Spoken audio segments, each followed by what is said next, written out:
Hello, and welcome to Dicey Deep Dive, a This Could Get Dicey talk-back episode, where your favorite group of buds get to unwind from their D&D podcast to dive into the latest happenings and answer questions from listeners like you.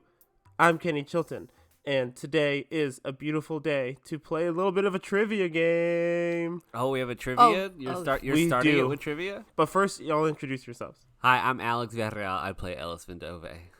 I'm Destiny Nieto, and I play Loomis Bjorn.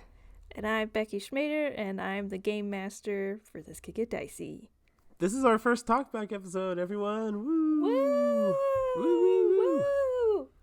The people have spoken, and it's time for us to talk to the people. Well, first, are we doing the trivia? Yeah. So, to start, since this is our first talkback episode, All I right. am kind of love trivia. And so I thought it would be fun to do a trivia about our first episode. Oh, no. All right. All right. So I got a few questions for you here. There is a prize for the winner. Okay. Oh. I don't know what the prize okay. is yet, but there will be one. Okay. First question. Everyone get your answer. Don't say it out loud. What was the first roll of our game? Like number? And situation. Bonus points if you have the number. That'd be crazy. But if you know who rolled first and what it was. I think I know what it is. Ooh, okay. Confident. Becky has a look like. I think I know who it was who rolled, and I could then probably guess what it is. All right. But no Destiny? idea about the number. I have a guess. I don't remember. I don't remember what happened last episode we recorded. And that was last week. So Yeah, this was a year ago. So, Alex, Over a year ago. Alex, what do you think it was? I think the first roll of the podcast was when Loomis chewed their way out of the ropes when we were tied up in the cave. And if I would just want to guess, I want to say that the roll was like a nice, healthy 16, 17. Okay. Destiny, what do you think? I think it was Emil doing a perception check. All right. Good guess. Destiny? I think mine Becky? also was Emil doing a perception check. Damn, you're all wrong. Damn. The first roll of the game was Ellis, trying to stop someone from taking his boots. Oh, damn. How iconic. Oh, It was a natural 2. dang. I do just remember distinctly, I feel like Kenny said, first roll of the game. I did say it, but it was Alex rolling it. Oh, okay. Dang. Okay, next question. Here we go. Who was the first PC, so non-Becky person, first character to talk? And I will caveat this by saying Alex accidentally talked without realizing he was gagged in this episode, so we're not going to count that. We were all gagged for a little bit. Who was the first character to actually say words on the podcast? Emil. For sure wasn't Loomis. I'm going to go with Emil as well. I think it was also Emil. All right, big zeros for everyone. Dang! The first person to talk was Ellis. Again. Damn. You're tricky. Damn. Okay. The misdirect. Here were the first words. Thank you, friend. Usually I have to pay extra for this kind of service. Yes. Yeah. Yes. Here's a question. This is going to be a guessing game. Whoever gets closest wins this one. What was the timestamp of Ellis's first line in our first episode? Okay. Just what do you think it would be? How much time would it take, do you think, for one of us to talk in this podcast, besides Becky? 14:12. Okay. 14 was in my head, so I'm going to stick with it, and I'm going to say 14:30. All right. Playing the close game. I like that. 16:20. Destiny wins on a technicality, so point to Destiny. The timestamp of our first PC dialogue was 25:25. We were gagged and making a bunch of dexterity saving throws or dexterity checks for a long time. Dang. And also, Okay. Becky, you did the intro of what we're doing Yeah, here. you gave an so intro I to took that into Dreugala. account. I We just kind knew of that. fucked Or around like on the It's a ground. Beautiful Day used to be shorter, like a Yes, lot shorter. there's literally no response in the first episode. Everyone says their thing and we move on. We were nervous. I think we were so nervous, from what I can tell. Okay, last question. For our first episode, our first trivia of our first episode. Who drew first blood in our campaign? Ellis did it. I don't know. Loomis. I'm gonna say Loomis. Yeah, I'm gonna go with Loomis as well. That's a smart play, Destiny. All of you get a point. Loomis was our first blood. Killed Roger in one hit. Y'all remember Roger? Fuck Y'all that remember guy. him? He was the first character to talk in our podcast, I think, actually. Was Oh, Raj. good. I'm sure he Anyway, had a Loomis super ran him through impressive with a voice. spear. Yeah, didn't slow down from there. So, now we're in our actual talkback episode. Welcome, everyone. Wait, does that mean I win? Destiny, you won! Pew, pew, pew. Air horns.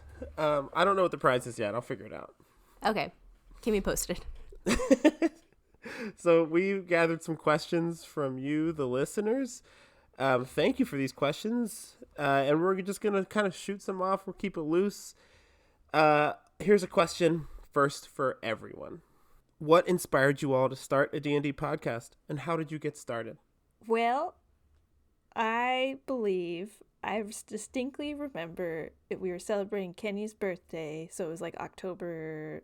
I know when your birthday is. It's the 16th of October, right? Well, okay. Okay. Just kidding. Is it? Okay. Yes, it is. But it was like the weekend around then, and I remember like hinting. I was like, "Oh, I need to talk to you about something," and I said, "Later. We'll talk about it later," which is what we do when we play Monopoly and we don't want Yes. to trade at that moment. Say later. We say, "Well, later." So that's what started it. Was that little sentence of, "I want to talk to you about something later." I think in the realm of like podcast world, this wasn't Becky and I's first crack at it. And making podcasts is a lot of fun. And I know the four of us consume just a metric shit ton of actual play podcasts. So it was just like we love playing D&D. Let's take a crack at it. Yes, I specifically remember when Becky and Alex did Player Versus, your first podcast. Yes. And you started doing some D&D one-shots. Listening to those, I was like, we could do this. I remember thinking that at the time. Like, we could make a podcast. And so it was, I think it was Becky. Becky was the one who got the ball rolling. Not I think. But was like, had an idea. Like, I think you came to me with like a question, but I think you had already pretty much decided you were going to do it. Yeah. I'm glad you asked me to do it. Yeah, I guess if thinking about like what was the actual like thing in my head that triggered me to be like, all right, it's go time. It was specifically Critical Role released a video that was talking about their new studio, and like seeing all of them get so excited and like proud about this thing, and I like literally cried watching that video. Specifically like Marisha getting really excited and like passionate about like helping create this thing that brings her friends joy. It made me really emotional, and I was like, damn, like we could be doing this, and obviously like maybe hopefully one day to that scale, but the only thing like stopping us from getting started is like not starting. So Yeah, I don't know. Becky had originally asked me to like kind of like run this thing with her, and I was like, I don't know if I have that kind of time. I'm just happy to be here. But we had like that same video you're talking about where they like showed us the table that they were played at for the first time and stuff like that. Yeah, same thing. I thought, well, we maybe don't have like a physical table, but how many times have like some combination of the four of us sat at a table and like played hours of D&D that we had to eventually turn it into a podcast. Destiny, how did you get here? I'm just happy I got invited. Follow-up question. Same listener, I think. How did you get into D&D itself? Besides the podcast. We said at the beginning, like, we've all had some D&D experience. How did you get into D&D, like the game itself? That's a question for everyone. I took a crack at it with for the first time playing with a group of friends. Kenny was there. We were living together in a house. Becky was there. No, but No. I know this story. And just like a lot of people's first D&D experience, it's a lot of like, I want to stab, I want to kill, I want to firebolt. And we tried it, and it didn't. I don't think it really stuck with me. But it really was for me actual play podcasts. I think Becky first introduced me to an actual play podcast, and I really just hit the ground running, and just like that's all I He consumed. ran away with it. Let me tell Yeah. you, listeners I ran at home. away with it. I think it was like I remember being like, "Hey, campaign 2 of Critical Role is starting," and you were like, "Word!" And then I'll check it out. I was like, I "Hey, was I'm on like episode 2," simultaneously- and you're like, "Cool, I'm on episode 50 already," and I was like, "Oh." And I had like already like almost finished campaign 1, and then from there it was just like finding other D&D podcasts, and then eventually sitting down to like actually like play. I think one of my first campaigns was me doing the Waterdeep Dragon heist with Becky and Kenny's wife Whitney, and then from And there your- it was just and like your wife. And your own wife. Oh, as well. and my Your own wife. Love you. And then it was just like, yeah, it was just took off from there. Yeah, it was also actual play podcast that kind of got me started in it and got me like interested, because it is hard to like get a group of friends to like commit and sit down and play at least once a month. And then from there got invited by a friend to play with Alex was there to play D&D, and that group did not last long at all.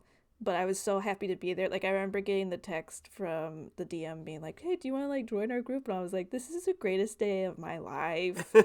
And then from there, yeah, played with Alex and Kenny and their wives. And then started, like, a home game with Alex, Destiny, myself, and a couple of other friends. And that's, like, really where it was like, we're in this.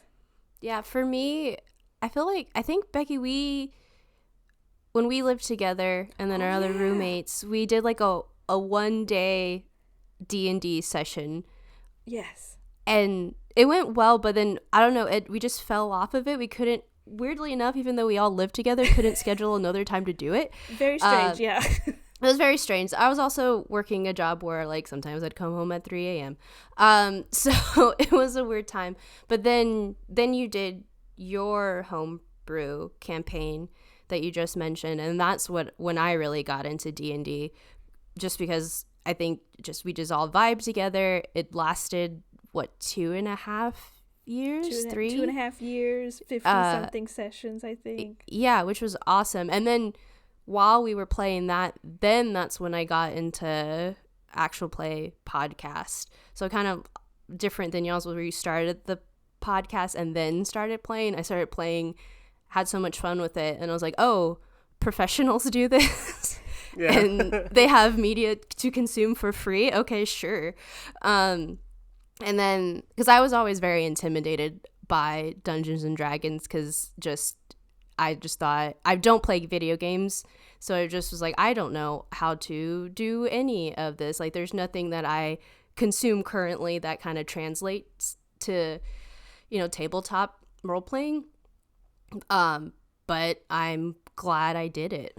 I know we're the same age, but I feel old as fuck right now as I say this. I started playing D&D in the early 2000s, like 2002, I think, with 3.5, the 3.5 edition.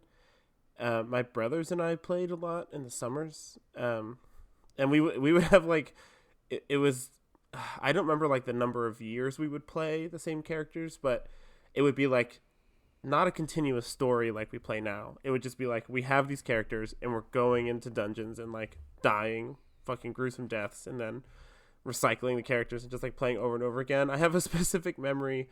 It was my brother Casey who got us involved, so shout out to Casey. Casey had us all playing D&D, and we like did not want to play at first. Casey's like the nerdiest of all of us, and I say that in the most loving way. But he he had us playing, and we didn't want to. But then I got really into it because I realized, as someone who was a little bit mean to his younger brothers, it was a way to be mean to them in like a fantasy world. So I was like constantly giving my brother, shout out to my brother Kyle, like impossible checks. Like he was just getting crushed by stone doors and stuff all the time. So that was like my start with D&D, and we like played pretend all the time as kids. So it fit really well. But then in 2016, like after when I was an adult, our friend Azim asked me to if I was interested in DMing because he wanted to play, and he asked me if I would DM a group. And so I got a group of us together to play, and then Azim left that party, but we kept the group going. So I've had that same campaign going for like 7 years now. Oh wow. And so yeah, and since then I've played like, I don't know, an infinite number of side games with all of you. Destiny, you and I, this is the first time we've ever played together. Yeah, I was just about to say. Yeah, which is wild, but I'm so grateful that we had this opportunity to play together because I've heard just great stories about your play style and your DMing style. So I was super excited because I've played with these two for a couple years now. That's but great. that kind of brings me to a question. I have a question. How many other campaigns are each of y'all currently doing? Right now, just 2. I'm DMing a campaign right now that Becky and Destiny is in, and then I am in a campaign that Kenny is DMing with me and Becky and our friend Calvin. So you're in 3 total. Yeah, 2 other than this one. Right. Yeah, Same for me. It's just 2 other ones. Becky's answer is going to be wildly more, so I want her to go last. I just got the one I talked about, the 7-year one, and the one that Alex and Becky are playing in. Destiny? I'm only in one other one. The fact that you have 2 other ones, I just can't compute. Well, I'm in 4 total. One of them being this one, and then I DM another group, and then I'm a player in Kenny's campaign and then Alex's campaign. So I'm in, and 2 are in person, 2 are online. So I tried to get Destiny to come play to join my like 7-year campaign. She turned me down. You did, and I felt so honored. Like I remember talking to David, I was like, "Oh my God, Kenny invited me to his really long campaign." I am so honored, but I literally cannot keep 3 campaigns straight. Absolutely, can everybody can do it. There was a coworker I used to have.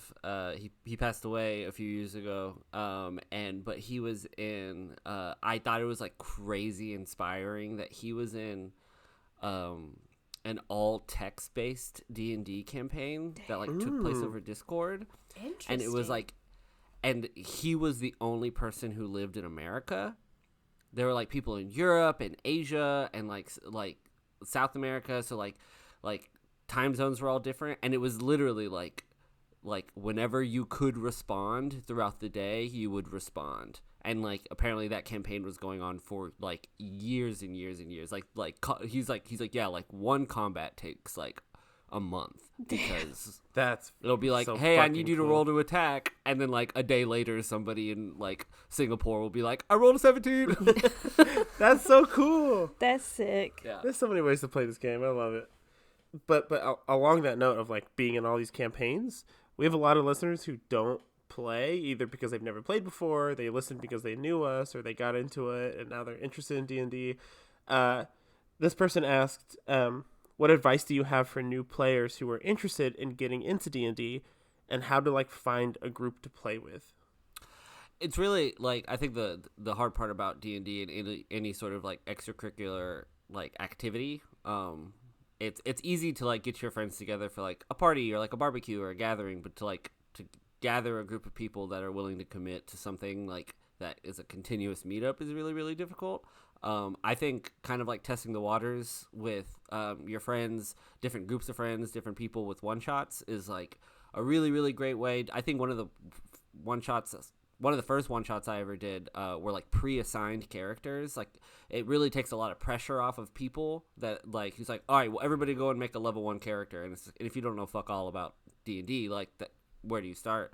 But to just show up to a place and be like, hi, you're playing Ben the rogue, you're playing like Samantha the cleric, like this is your sheet, like let's just like roll some dice and see what happens, as opposed to like, I think the first time you play, you should really try to take a lot of the weight off of it, because then if you love it, then you can just keep those characters going. You can really just like take the ball rolling from there. Yeah, I think another thing is to go on to, like, on TikTok, I know there's a lot of groups that they've created, like Discords for like certain demographics. So like there's like an all like women's like Discord for D&D, or like a person of color Discord, and like that's really nice because then you can find people who are like either willing to play online, or if they're in your area, to meet up safely. And Game shops are where it's at. Like, game shops as well. Yeah. here in Austin, we have so many, three that I can think of, like where you can just go on an open table night and just go play. Yeah, I think it's important to try and find people who are into it. Like, it's one thing to, we're all lucky that we're all nerds and we're all down to play. But I don't, there's like, it's hard to force somebody to like this game. And it's just not going to work out. And then all that being said is like, make sure you're comfortable at the table with the people you're playing with. Like, I hear terrible horror stories of like, same.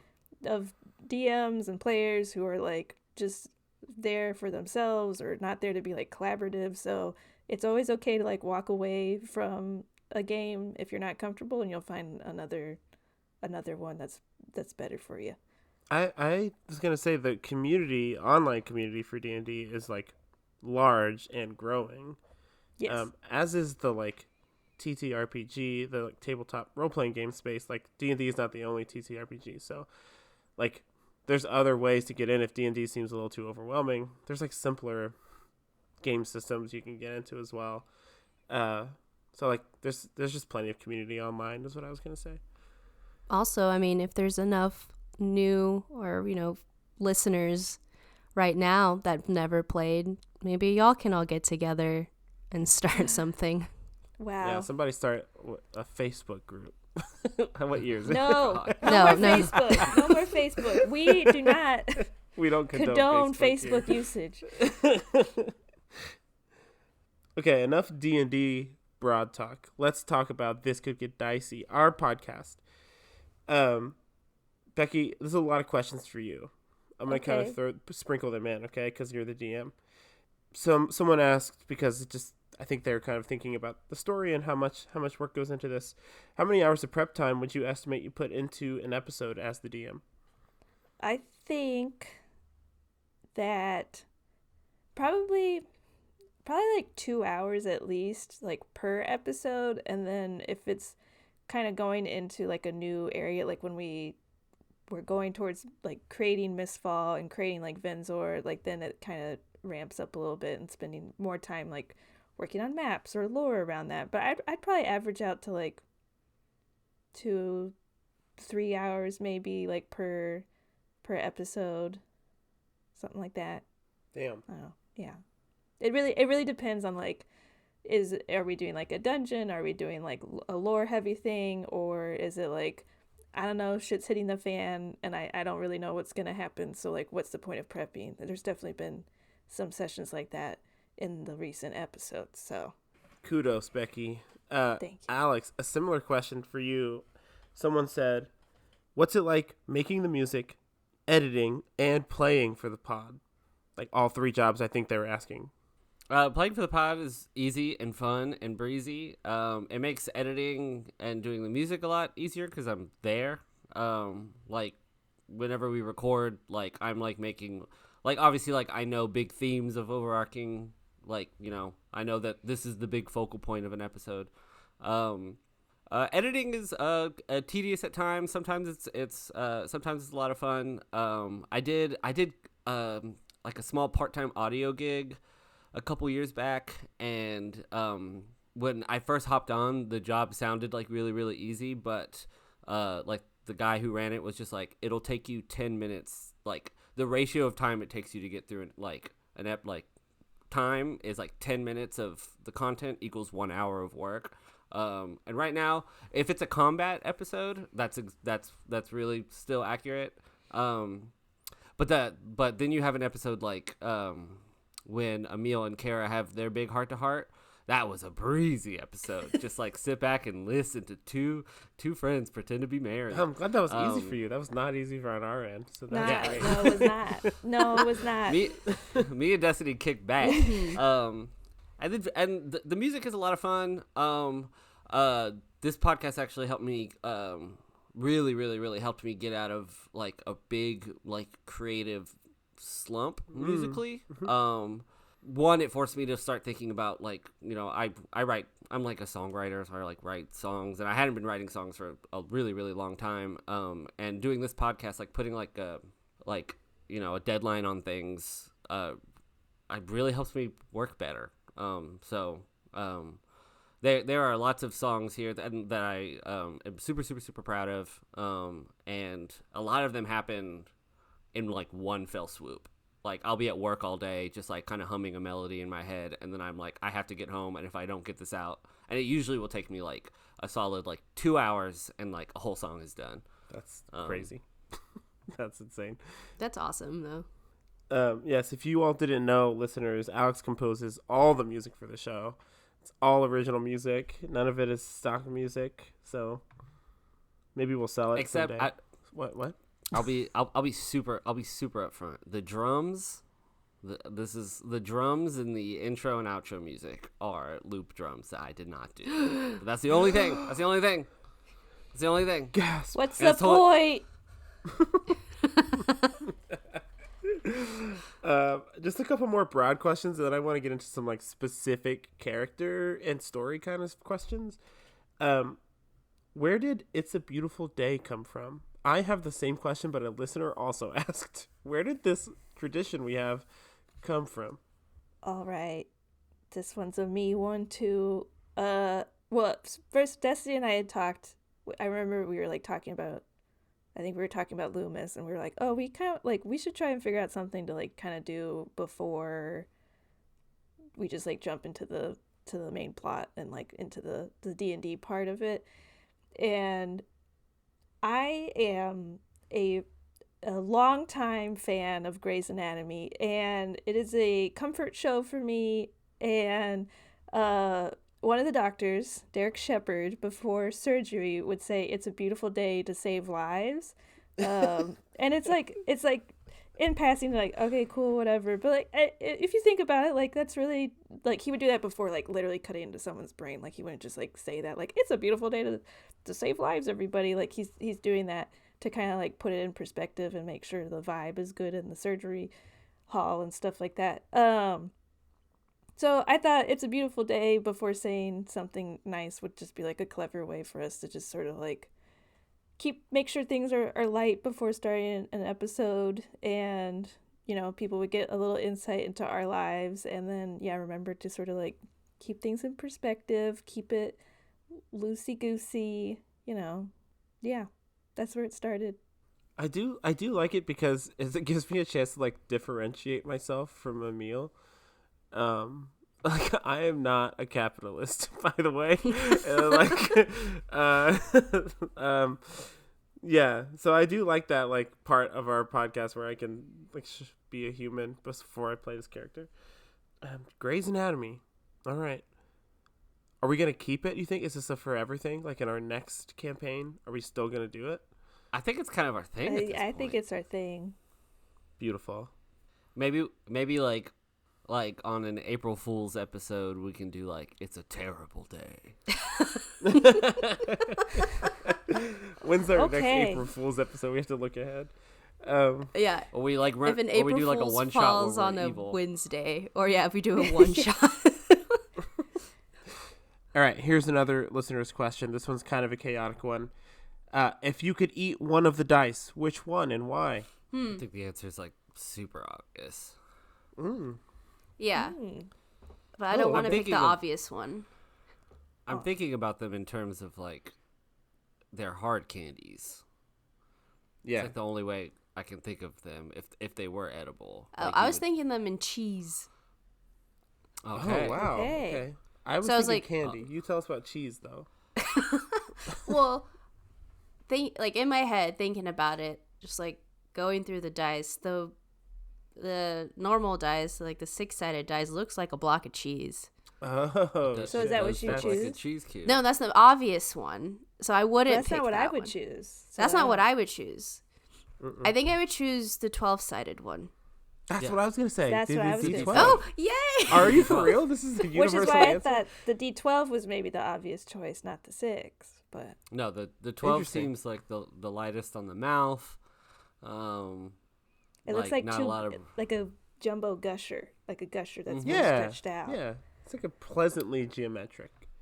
The amount of times I've wanted to put my D12s in my mouth and just like hold them there. They shouldn't make dice look so tasty. I also say they're not the like. I feel like they're the like least used dice, probably, or like one of the least used dice. Yeah. And so eating it wouldn't be a loss to your set of dice. Exactly. Yeah, for sure. Fair. I never thought of it like that. I'm not a Yeah. barbarian. Yeah, I feel like only barbarians use them, really. Question for you, Destiny. Let's get specific about characters. Okay. Hey, why did you make Loomis a vampire? That's a really great question. And I don't have a good answer for you. And I am so sorry, listeners. I am a vibe person. And something, maybe my gut was just like, hey, go for a vampire this time. Maybe you won't die right away in the campaign, or, make it super difficult for Becky to kill you. But yeah, no. You were metagaming. I was a little metagaming. Also, I've definitely been on a Twilight kick for the past couple of years. And in the other campaign that I am in with Becky and Alex, I'm a werewolf, a lycanthrope character. So I kind of had to balance it out. Yeah, you seem to be a big fan of the macabre, the cryptids. That's true. Even your character in our first campaign was a warlock. That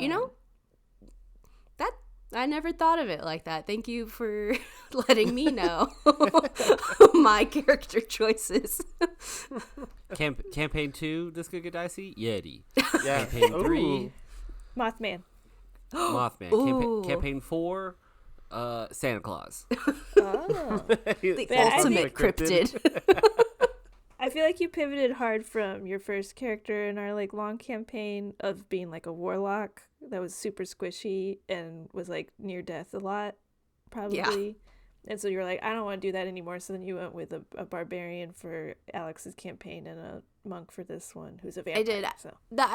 That trajectory definitely helped me pick a monk class, because like Becky just said, my first class was that like legit campaign was a warlock, where I definitely enjoyed it. Just the spell management was just like, oh my god, a little too much for me. And I always felt bad. I always felt like I wasn't doing enough, even though some of the spells that I had were powerful. But whenever they didn't hit, it was just like a big blow to my ego. So then I was like, okay, I'm gonna just pick something that where I just literally slash or punch things. So I picked barbarian, and then from that I was like, okay, don't want to do a barbarian again. What's something or a class that like I can punch more than use like a weapon. So that's how I led to monk.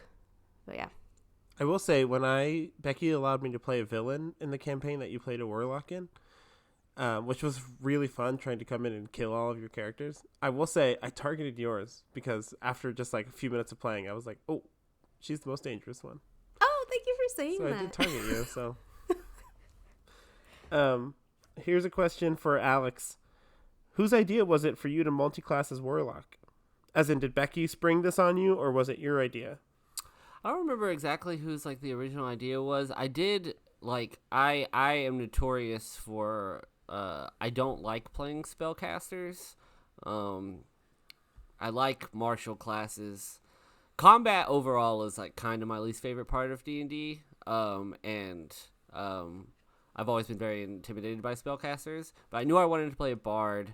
And I think I was just like looking up like cool multi-class ideas, and I saw the Bard lock, and but I definitely like, I think when Becky and I discussed it, I was like, I want to be a warlock, and I don't want you to tell me. That's like up to you. Like when I become a warlock, how I become a warlock, what happens, like you take the reins. Oh, cool. Yeah, it was definitely Alex's idea to be a warlock and like multi-classes warlock, but he was like, but don't, like, whenever it happens, it happens. I was like, okay. I like the term bard lock. Mm-hmm. It goes kind of. That's one of the main reasons why I took it. Kind of hard. It's pretty hard. I also took it because also in a testament for me being intimidated by spellcasters, Bardlock is really, really easy if for any players out there that are wanting to experiment with multi-classing for the first time, especially as spellcasters. Your hit dice for both Bard and Warlock are both D8s, so you don't really have to like mess around with like, oh, I only have like 2 of this dice and some of that dice. And Charisma is like the main stat for both characters. So you really like it was pretty confusing for me to get that character sheet nailed down, but having those 2 things made things like a lot easier. I imagine multi-classing from like being a fighter and taking a spellcaster is like a little easier, but like you want to be a wizard and a sorcerer, you want to have your cake and eat it too, like you're crazy. Along these lines, Becky, what was your inspiration for fan fave NPC Nenoxus? Okay. Let's see. Well, okay, when Alex and I did kind of like a short, very, very mini campaign with some of our friends to sort of start building the world of Dreugala, and one of the characters in there was this like feathered demon guy who would like kind of follow them around, and if they like did something to please him, he would like give them a gift or something like that. So I really wanted to take that character and grow it larger and make it like they'd have a voice and they'd have like a personality and stuff. And then I liked them being a warlock patron and sort of like being like a trickster and wanting to fool around with people. Now the voice though is very much based on a character from Destiny 1 and 2 named Varix.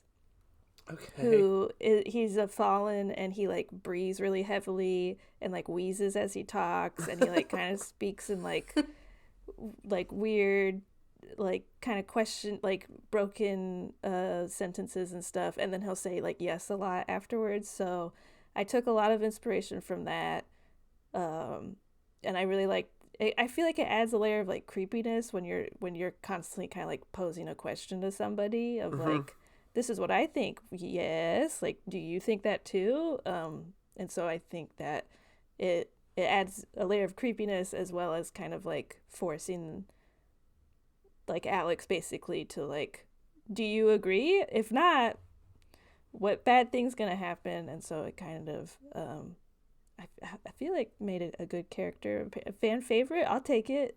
That's what they said. They said fan fave NPC. Yeah, I would say Nenoxus is pretty creepy. Cool. Yeah, in a good way. I think he's one of my favorite NPCs. Yeah. Follow-up question, Becky, where's Gramps?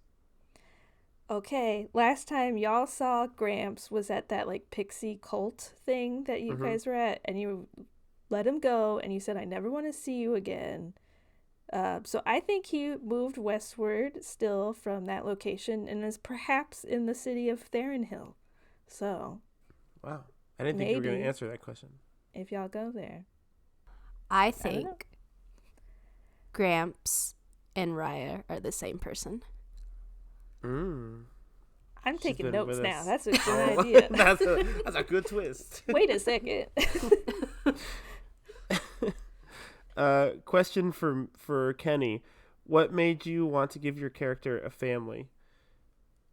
I wanted a different backstory for a character besides like some kind of like tragic or like typical backstory, and that's always been a thing for me with characters is I like to like give them an interesting dilemma, but for the most interesting thing to have not happened yet. to them. Like, I want the most interesting thing that's going to happen to them to happen in the campaign.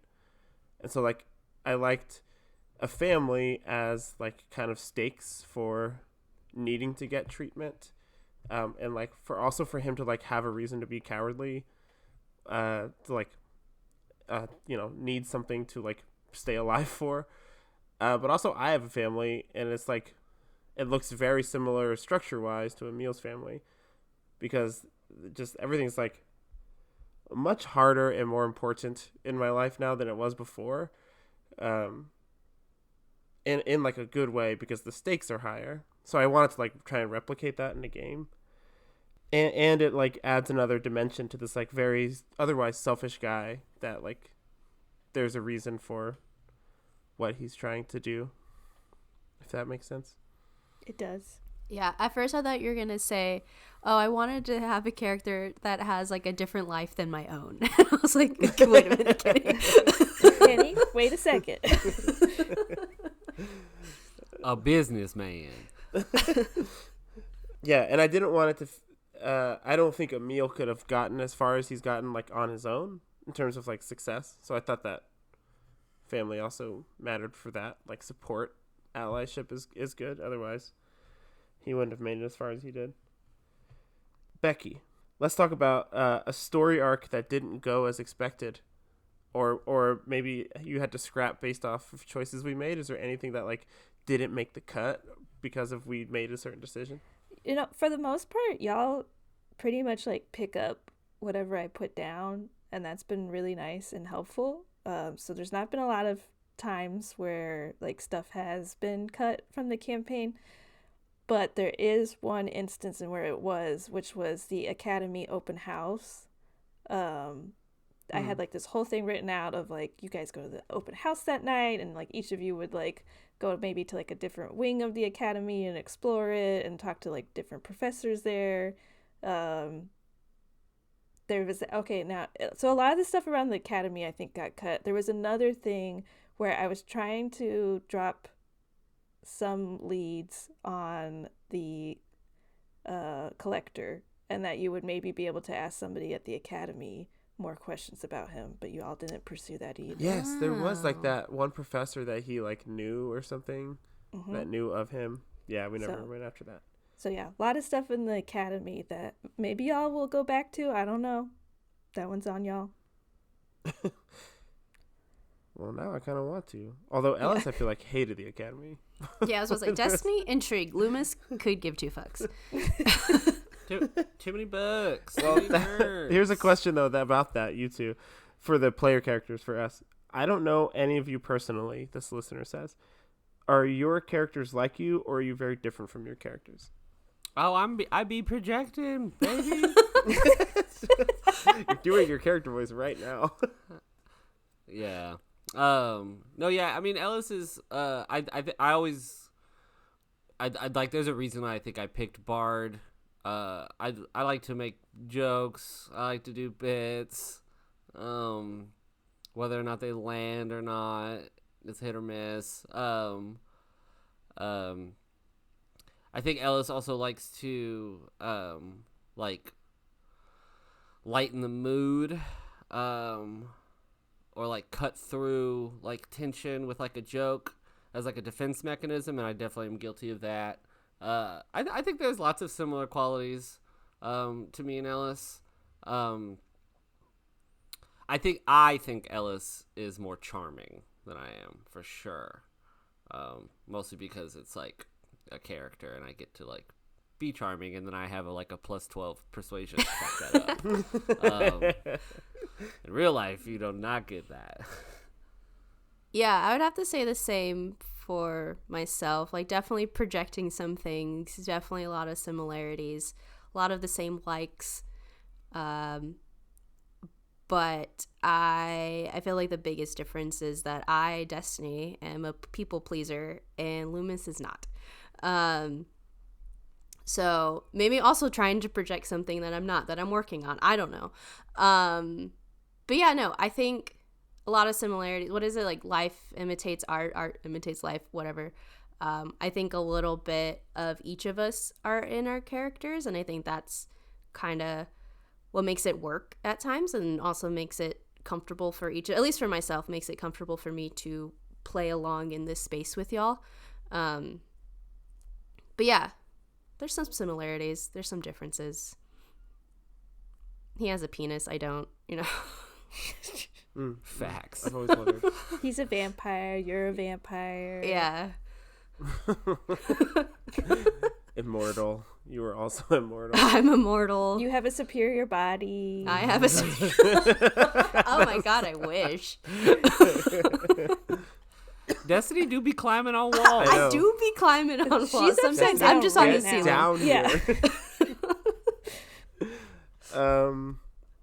I think that probably when I first created Emil, I thought, no, this guy's not like me. But I think he's probably like a cartoon version of like some of the qualities I don't like about myself, like overconfidence.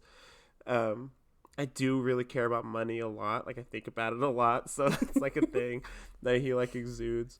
But I also think that like the thing that Emil misses a lot or like doesn't pick up on is something that's very important to me, which is like quality time, like spending good time doing something.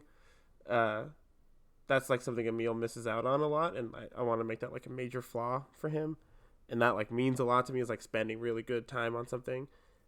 Emil like likes to get serious sometimes and like talk deeply, and I really enjoy that. So there's some ways we're similar, but I think he's probably got some of my qualities that I don't like, that I want to like put out into the world and see and like observe them.